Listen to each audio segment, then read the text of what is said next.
كوكو شيري، اهلا وسهلا، مرحبا بكم معايا في فيديو جديد. اليوم ان شاء الله باش نعمل لكم الخبز المبسس على طريقه امي، ربي يفضلها. حاجه ياسر بنينه وياسر خفيفه ويفكرني هكا في الصغر. اما قبل كل شيء، ما تنساوش باش تشتركوا في القناه وتفعلوا الجرس باش يوصلكم كل جديد. كان عجبكم الفيديو علاش لا ما تبارطاجوش مع اصحابكم. ونتعداو للمكونات.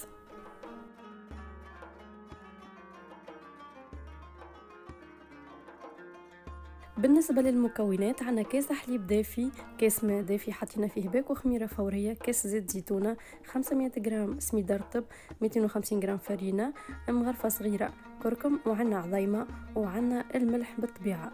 كخطوة أولى نحط السميد والفرينة مع مغرفة الكركم في الصحفة اللي باش تعجنوا فيها.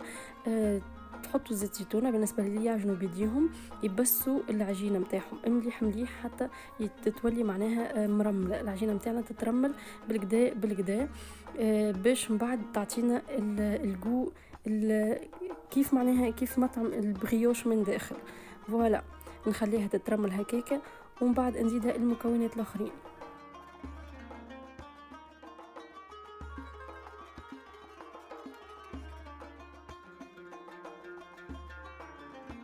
هنا البنات في بالي نصور، طلعت مانيش نصور، سامحوني.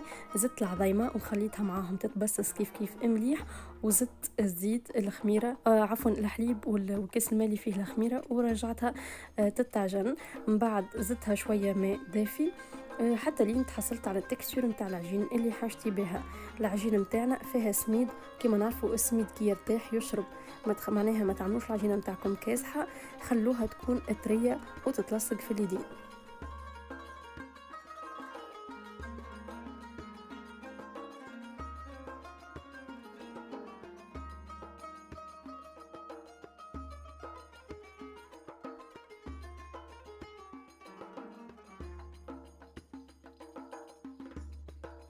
هذه هي التكستور نتاع العجينه اللي حشتنا بها. كما قلت لكم تكون طريه تلصق في اليدين، خاطر كي ترتاح من بعد تشد روحها. كما شفتوا نلمها شويه بالزيت وباش نخليها تتخمر لمده سويعه سويعه ونص حتى يتضاعف الحجم نتاعها. بالنسبه للي يعجنوا بيديهم يتبعوا نفس ليزيتاب، سهله وبسيطه وما فيهاش حتى حاجه معقده.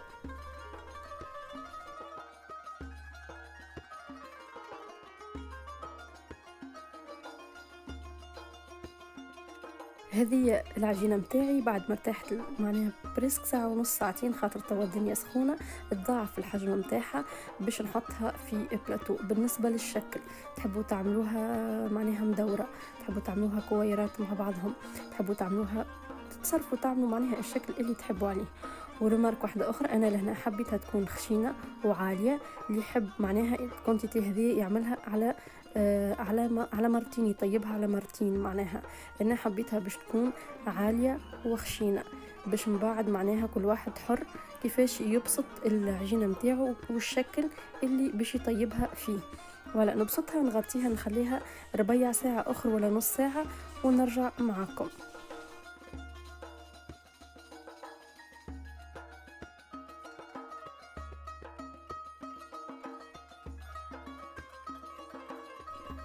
بعد ما ترتاح باش ندهنها باصفر العظمه ونحط لها شويه سينوج شويه جلجلان. اللي يحب يحط راهو في وسط العجينه كيف كيف راهو ينجم، لكن انا ما نحبش، نحب نرش غير على الوجه البراني.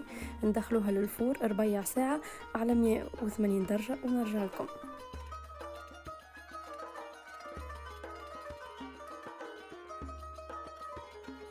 اي فوالا يا جماعه، الخبزه نتاعي خرجت من الفور، ما نحكي لكمش على الريحه الفايحه، تهبل تهبل تهبل. حاسيلو نخليها تبرد شويه ومن بعد نخرجها من البلاتو هذاك ونقصوها ونشوفوها.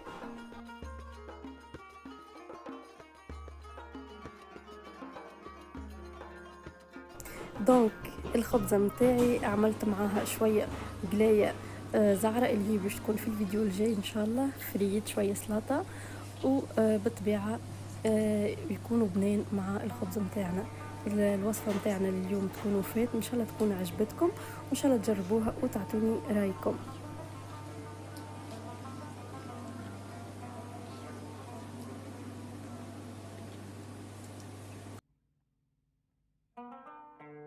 للإضافة لهنا بعد ما بردت باش تشوفوها من داخل بالقدا بالقدا كيفاش تكون منفشة طرية وبنينة، باش ما تقولوش راهي معجنة. اي فوالا، ان شاء الله في فيديوهات اخرين ووصفات اخرين. بسلامة.